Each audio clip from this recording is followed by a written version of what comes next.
Genesis chapter 37. Jacob lived in the land of Canaan, where his father Isaac had lived, and this is the story of his family. When Jacob's son Joseph was 17 years old, he took care of the sheep with his brothers, the sons of Bilhah and Zilpah. But he was always telling his father all sorts of bad things about his brothers. Jacob loved Joseph more than he did any of his other sons, because Joseph was born when Jacob was very old. Jacob had even given Joseph a fancy coat which showed that Joseph was his favorite son, and so Joseph's brothers hated him and would not be friendly to him. One day, Joseph told his brothers what he had dreamed, and they hated him even more. Joseph said, "Let me tell you about my dream. We were out in the field, tying up bundles of wheat. Suddenly my bundle stood up, and your bundles gathered around and bowed down to it." His brothers asked, "Do you really think you are going to be king and rule over us?" Now they hated Joseph more than ever because of what he had said about his dream. Joseph later had another dream, and he told his brothers, "Listen to what else I dreamed.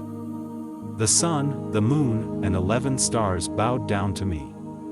When he told his father about this dream, his father became angry and said, "What's that supposed to mean? Are your mother and I and your brothers all going to come and bow down to you?" Joseph's brothers were jealous of him, but his father kept wondering about the dream. One day when Joseph's brothers had taken the sheep to a pasture near Shechem, his father Jacob said to him, "I want you to go to your brothers.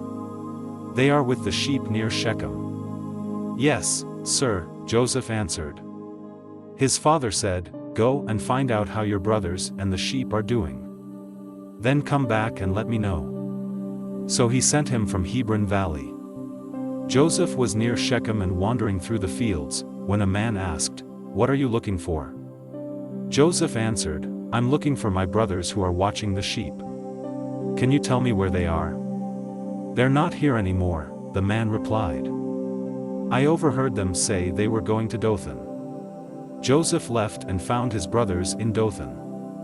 But before he got there, they saw him coming and made plans to kill him.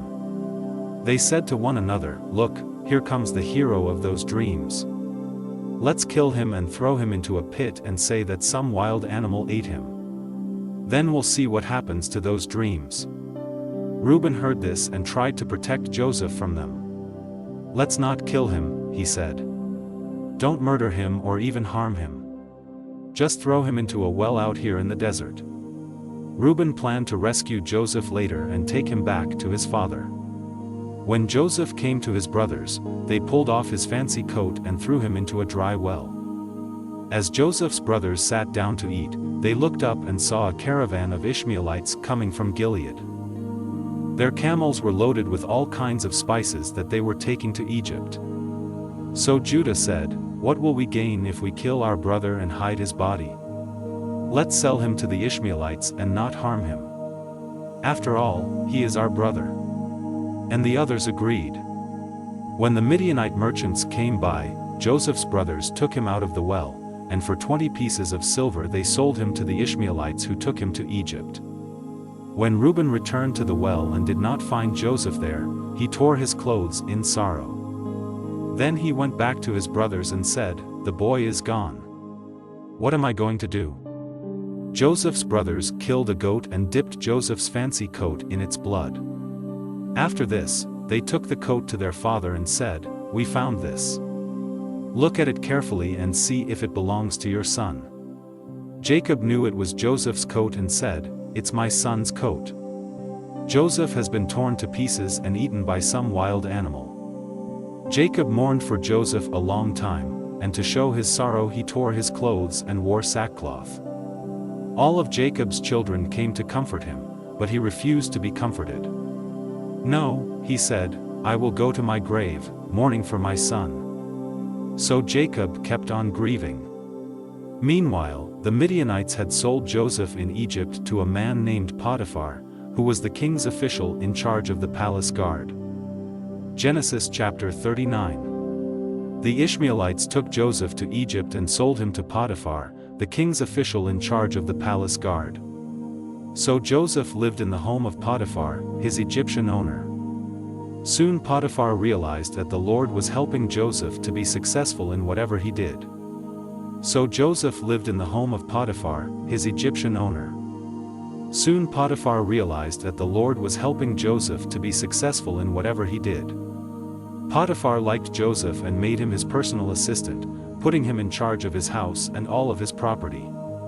Because of Joseph, the Lord began to bless Potiphar's family and fields. Potiphar left everything up to Joseph, and with Joseph there, the only decision he had to make was what he wanted to eat. Joseph was well-built and handsome, and Potiphar's wife soon noticed him. She asked him to make love to her, but he refused and said, "My master isn't worried about anything in his house, because he has placed me in charge of everything he owns. No one in my master's house is more important than I am. The only thing he hasn't given me is you, and that's because you are his wife. I won't sin against God by doing such a terrible thing as this." She kept begging Joseph day after day, but he refused to do what she wanted or even to go near her. One day, Joseph went to Potiphar's house to do his work, and none of the other servants were there. Potiphar's wife grabbed hold of his coat and said, "Make love to me." Joseph ran out of the house, leaving his coat there in her hands. When this happened, she called in her servants and said, "Look! This Hebrew has come just to make fools of us. He tried to rape me, but I screamed for help. And when he heard me scream, he ran out of the house, leaving his coat with me." Potiphar's wife kept Joseph's coat until her husband came home. Then she said, "That Hebrew slave of yours tried to rape me. But when I screamed for help, he left his coat and ran out of the house." Potiphar became very angry and threw Joseph in the same prison where the king's prisoners were kept. While Joseph was in prison, the Lord helped him and was good to him. He even made the jailer like Joseph so much that he put him in charge of the other prisoners and of everything that was done in the jail. The jailer did not worry about anything, because the Lord was with Joseph and made him successful in all that he did. Genesis chapter 40. While Joseph was in prison, both the king's personal servant and his chief cook made the king angry. So he had them thrown into the same prison with Joseph. They spent a long time in prison, and the official in charge of the palace guard made Joseph their servant. One night each of the two men had a dream, but their dreams had different meanings. The next morning, when Joseph went to see the men, he could tell they were upset, and he asked, "Why are you so worried today?" "We each had a dream last night," they answered, "and there is no one to tell us what they mean." Joseph replied, "Doesn't God know the meaning of dreams? Now tell me what you dreamed." The king's personal servant told Joseph, "In my dream I saw a vine with 3 branches. As soon as it budded, it blossomed, and its grapes became ripe. I held the king's cup and squeezed the grapes into it, then I gave the cup to the king." Joseph said, "This is the meaning of your dream. The 3 branches stand for 3 days, and in 3 days the king will pardon you. He will make you his personal servant again, and you will serve him his wine, just as you used to do. But when these good things happen, please don't forget to tell the king about me, so I can get out of this place. I was kidnapped from the land of the Hebrews, and here in Egypt I haven't done anything to deserve being thrown in jail." When the chief cook saw that Joseph had given a good meaning to the dream, he told Joseph, "I also had a dream. In it I was carrying 3 bread baskets stacked on top of my head. The top basket was full of all kinds of baked things for the king, but birds were eating them." Joseph said, "This is the meaning of your dream. The 3 baskets are 3 days, and in 3 days the king will cut off your head. He will hang your body on a pole, and birds will come and peck at it." 3 days later, while the king was celebrating his birthday with a dinner for his officials, he sent for his personal servant and the chief cook. He put the personal servant back in his old job and had the cook put to death. Everything happened just as Joseph had said it would, but the king's personal servant completely forgot about Joseph. Genesis chapter 38. About that time Judah left his brothers in the hill country and went to live near his friend Hira in the town of Adullam. While there he met the daughter of Shua, a Canaanite man. Judah married her, and they had 3 sons. He named the first one Er, she named the next one Onan. The third one was born when Judah was in Chezib, and she named him Shelah. Later, Judah chose Tamar as a wife for Er, his oldest son. But Er was very evil, and the Lord took his life. So Judah told Onan, "It's your duty to marry Tamar and have a child for your brother." Onan knew the child would not be his, and when he had sex with Tamar, he made sure that she would not get pregnant. The Lord wasn't pleased with Onan and took his life too. Judah did not want the same thing to happen to his son Shelah, and he told Tamar, "Go home to your father and live there as a widow until my son Shelah is grown." So Tamar went to live with her father. Some years later Judah's wife died, and he mourned for her. He then went with his friend Hira to the town of Timnah, where his sheep were being sheared. Tamar found out that her father-in-law Judah was going to Timnah to shear his sheep. She also realized that Shelah was now a grown man, but she had not been allowed to marry him. So she decided to dress in something other than her widow's clothes and to cover her face with a veil.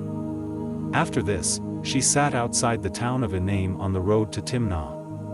When Judah came along, he did not recognize her because of the veil. He thought she was a prostitute and asked her to sleep with him. She asked, "What will you give me if I do?" "One of my young goats," he answered. "What will you give me to keep until you send the goat?" she asked. "What do you want?" he asked in return. "The ring on that cord around your neck," was her reply. "I also want the special walking stick you have with you." He gave them to her, they slept together, and she became pregnant. After returning home, Tamar took off the veil and dressed in her widow's clothes again.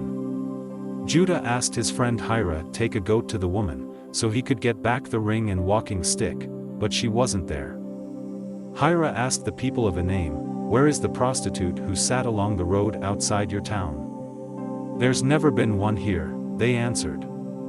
Hira went back and told Judah, "I couldn't find the woman, and the people of Enaim said no prostitute had ever been there." "If you couldn't find her, we'll just let her keep the things I gave her," Judah answered. "And we'd better forget about the goat, or else we'll look like fools." About 3 months later someone told Judah, "Your daughter-in-law Tamar has behaved like a prostitute, and now she's pregnant. Drag her out of town and burn her to death." Judah shouted. As Tamar was being dragged off, she sent someone to tell her father-in-law, "The man who gave me this ring, this cord, and this walking stick is the one who got me pregnant. Those are mine." Judah admitted, "She's a better person than I am, because I broke my promise to let her marry my son Shelah." After this, Judah never slept with her again. Tamar later gave birth to twins. But before either of them was born, one of them stuck a hand out of her womb. The woman who was helping tied a red thread around the baby's hand and explained, "This one came out first." Tamar later gave birth to twins. But before either of them was born, one of them stuck a hand out of her womb. The woman who was helping tied a red thread around the baby's hand and explained, "This one came out first." At once his hand went back in, and the other child was born first. The woman then said, "What an opening you've made for yourself." So they named the baby Perez. When the brother with the red thread was born, they named him Zerah.